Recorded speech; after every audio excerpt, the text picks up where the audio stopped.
Fala aí, minha rapaziada, estamos de volta para repercutir uma notícia que caiu como uma bomba na Fogo TT.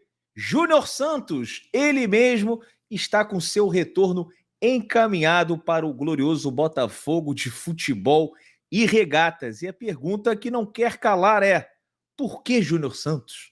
O Botafogo não tinha condição de trazer algum outro jogador, melhor até do que o Júnior Santos, né? Porque também pior seria muito difícil. A gente já tem muitos jogadores que atuam na posição, né, na ponta direita, eles não estão rendendo, agora a gente vai atrás de um que fez boas partidas até no ano passado, mas também não encantou, né? Ele, na mesma jogada, ele conseguia ser o melhor jogador do mundo e o maior bagre de todos os tempos. Ele divide muitas opiniões. Lelê nunca foi fã e acho que nesse momento não deve estar muito feliz com esse retorno de Júnior Santos. E aí, Leandro Moura, o que você tem para falar para os nossos amigos que estão nos assistindo? Nós corremos atrás do rabo em relação a essa posição. E eu sou extremamente contra o perfil dessa contratação, porque é uma contratação de um jogador que já passou por aqui, que quebrou um galho, mas não resolveu, e vamos contratar, vamos inchar o elenco, vamos onerar a folha com um cara que não resolve o nosso problema. Podemos repercutir, tipo, mas ele foi bem aqui, esse bem com entre aspas. Ele faz duas posições, centroavante e homem de lado, entre aspas, o bem também. Então, assim, eu acho que a gente vai fazer uma contratação questionável com uma maneira questionável. Então, assim, ela tem toda a cara do Pindaíba Futebol e Regatas, assim, por todo o contexto inserido nessa história. E uma coisa, Lelê, é assim, a gente poderia entender nesse momento de desespero, eu já falei várias vezes aqui no Setor Visitante, que quando a janela vai chegando perto do seu fim, a gente entra naquele modo Rafael Moura. Lembra quando o Rafael Moura chegou aqui em 2021, né, para a Série B? A primeira notícia foi logo quando acabou o Campeonato Brasileiro. E a gente, não, Rafael Moura não, pelo amor de Deus. Pô, esse cara já é um ex-jogador em atividade. Quando foi chegando perto da Série B começar e a gente só tinha o Navarro e o Matheus Nascimento e vieram de novo com o Rafael Moura, a gente, o torcedor, né, a gente assim, ai meu Deus do céu, tá bom, vai, não vem ninguém, traz o Rafael Moura. E aí vem o Rafael Moura.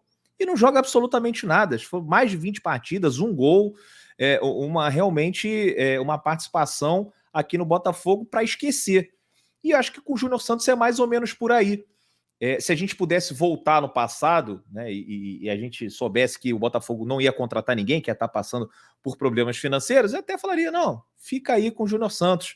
Mas a partir do momento, né, que ele sai, vai para o Fortaleza, você tem muito tempo para ir atrás de um outro, de repente algum destaque do campeonato estadual, a gente viu muito pouco isso no Botafogo, né? Ninguém falou nada. A gente tem o maior departamento de análise de mercado, né, da nossa história, né, que até nem são os principais culpados por isso, porque eles devem fazer muitas indicações e depois no final é o Botafogo, o Texo, com a comissão técnica que vão lá e fazem as escolhas. Mas assim, tinham tantas opções, sabe? Tinham tantas formas de você conseguir melhorar e elevar o nível desse elenco que a gente no máximo vai conseguir igualar o que a gente viu no ano passado. E para piorar, Elê, se fosse empréstimo até o final do ano, vamos lá, que 2023 a gente está mal de grana, 2024 a gente já vai poder tirar o escorpião do bolso e vai melhorar. Mas não, é uma proposta de compra, seria pelo mesmo valor que o Fortaleza comprou o Júnior Santos junto ao Sanfrecce Hiroshima, o Rizek falou no Twitter, 4 milhões de reais, contrato de 3 anos. Então você já tem o Sauer aí com um contrato longo, né? Agora você traz mais o Júnior Santos, é o que você fala, onera a folha do Botafogo, e depois no ano que vem a gente vai ter mais dificuldade porque está pagando caro e um monte de jogador que não resolve. Essa condição ainda é pior ainda, né? Proposta de compra com um contrato de 3 anos por um jogador que não acrescenta muita coisa. Ele até tem, né, algumas características interessantes, a velocidade, a força física, mas é isso, numa mesma jogada, ele é o Cruyff e quando ele vai finalizar a jogada, ele é o Serginho das Couves, né? É um negócio assim, inacreditável o que está acontecendo. Não, exatamente. Então a gente pode começar até a pensar, primeiro, o que é a oportunidade de mercado, né? Porque, por exemplo, o Botafogo ele tem uma necessidade clara de qualificar seu elenco. A janela está no fim e aí deixa aquele alerta de aumentar o preço por conta disso. Então, assim, o jogador, o Botafogo, ele vai pagar um certo preço por conta disso. E aí, vamos lá, vamos buscar o perfil do jogador.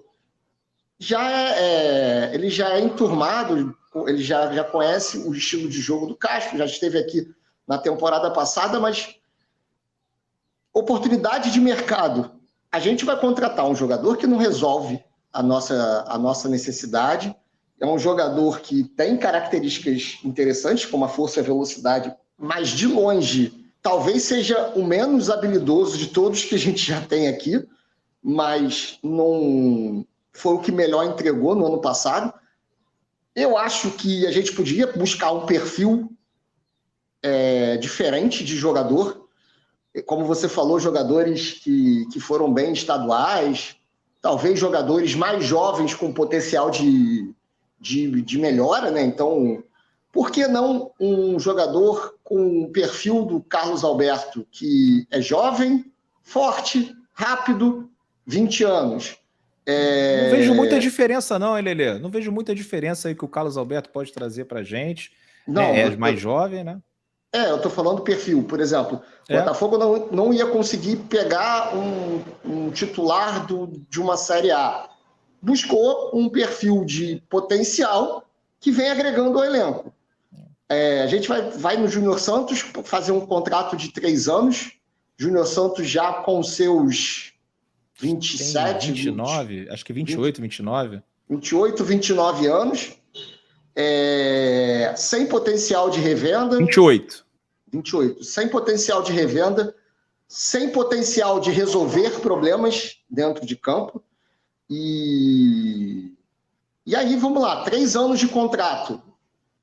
Como você falou, se a gente consegue dar uma clareada nas nossas finanças, o Botafogo consegue aumentar o potencial de investimento. Vai fazer o que com o Júnior Santos?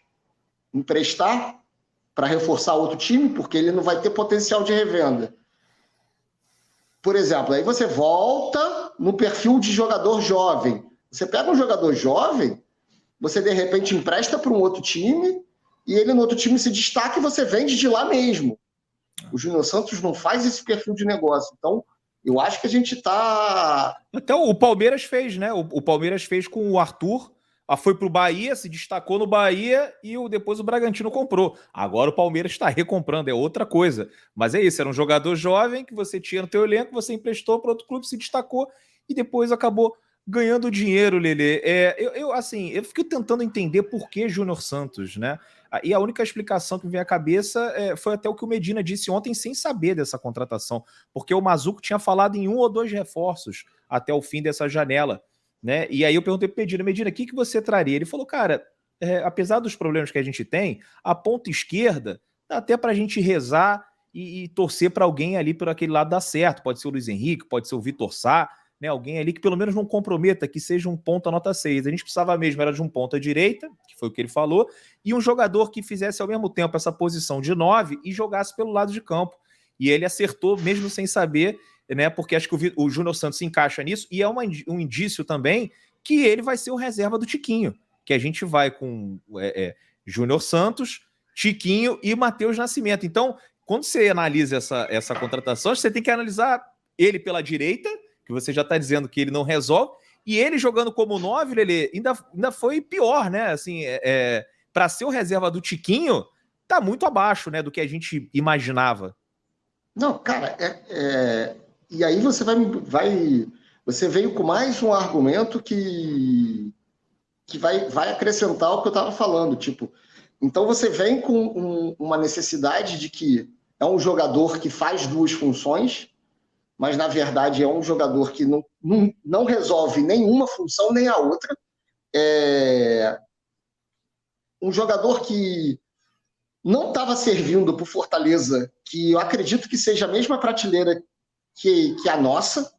Então, apesar de terem esquemas diferentes, ele não conseguiu destaque no elenco do Fortaleza, e aí a gente pode levantar até uma outra bola, tipo, eu sou contra essa parada de jogador é refúgio de tal time, refúgio de tal time.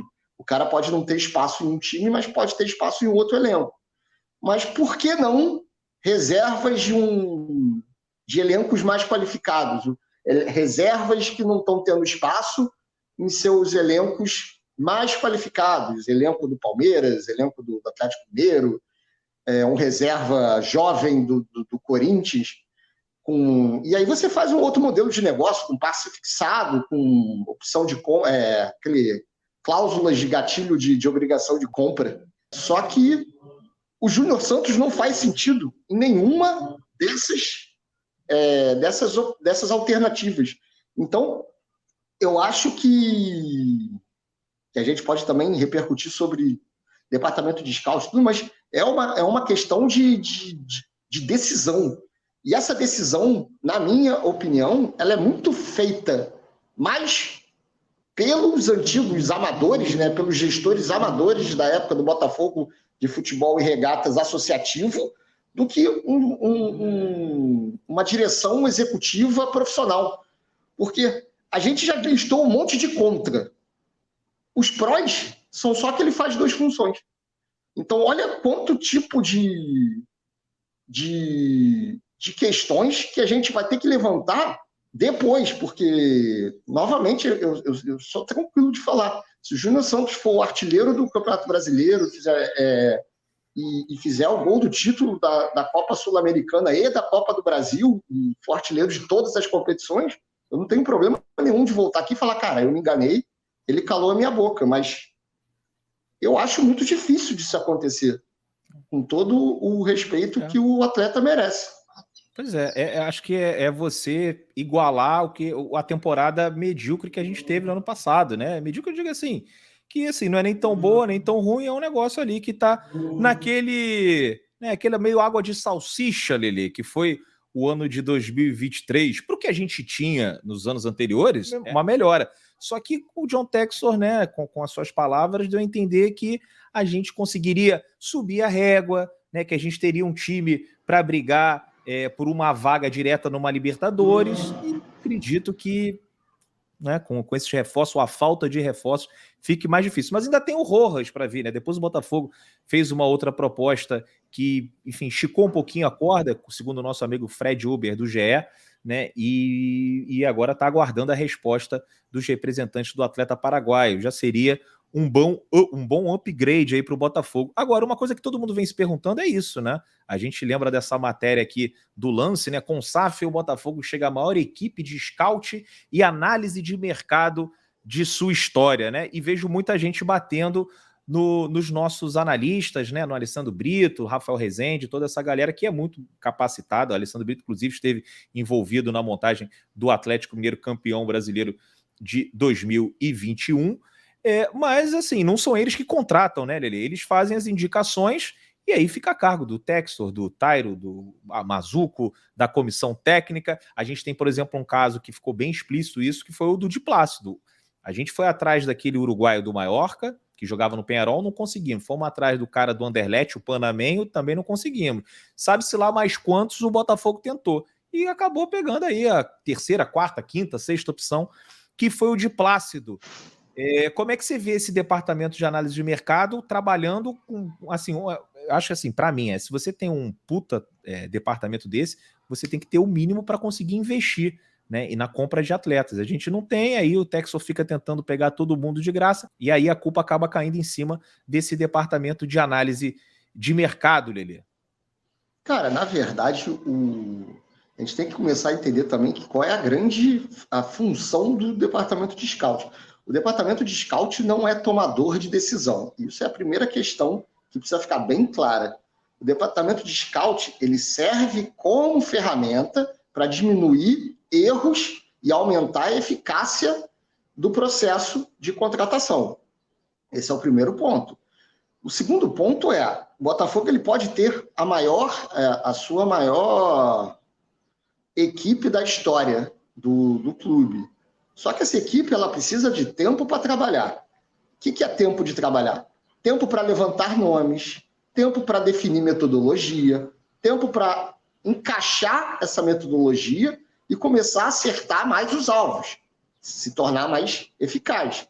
E aí ela sobe com seus relatórios para os tomadores de decisão. Como você falou, o dono, o Textor, o executivo, o Mazzuco, e a comissão técnica, que o líder é o Luiz Castro. Então, são essa trinca que toma as decisões. Então, você pode pegar uma situação de um jogador seja solicitado para o scout um tipo de relatório, o scout chegar, fazer o relatório todo e, de repente, não aconselhar a contratação. E, mesmo assim, o jogador ser contratado por algum argumento, seja ele do dono, do executivo ou chancelado pela comissão técnica. Assim como a equipe de scout ela pode envolver alguns alvos, como seu plano A, B, C, D e E, e você só conseguir realizar o F, que é a sua última opção de análise feita pelo departamento. Então, assim, que fique bem claro que o scout serve para te dar ferramentas de tomar uma decisão melhor. Quem toma a decisão é o cara que assina o cheque, é o cara que assina o contrato. Então, esse que tem que ser cobrado na hora que a contratação for realmente finalizada. O scout, na verdade, levanta nomes, dados, faz a sua avaliação e repassa essa avaliação para quem toma a decisão. Perfeito, perfeito. Não vou tomar muito mais tempo do nosso Lelê Moura, que arrumou uns 15 minutinhos aí do seu almoço para falar sobre essa notícia que está repercutindo bastante na internet, entre os torcedores do Botafogo. Tamo junto. Não se esqueçam de deixar o like, se inscreverem aqui no canal, é muito importante. Vamos logo chegar aos 50 mil, já passamos dos 41. E quem puder ajudar também o setor visitante, tem um plano de membros a partir de R$5. Vocês ajudam o setor a estar presente em todos os jogos do glorioso Botafogo de Futebol e Regatas. Lelê, grande abraço, tamo junto. Corre lá que eu sei que o Lelê tem que fazer vários relatórios hoje, tá? Porra, é um scout aí, é o nosso scout do setor visitante, mas trabalhando em outras frentes também. Tamo junto.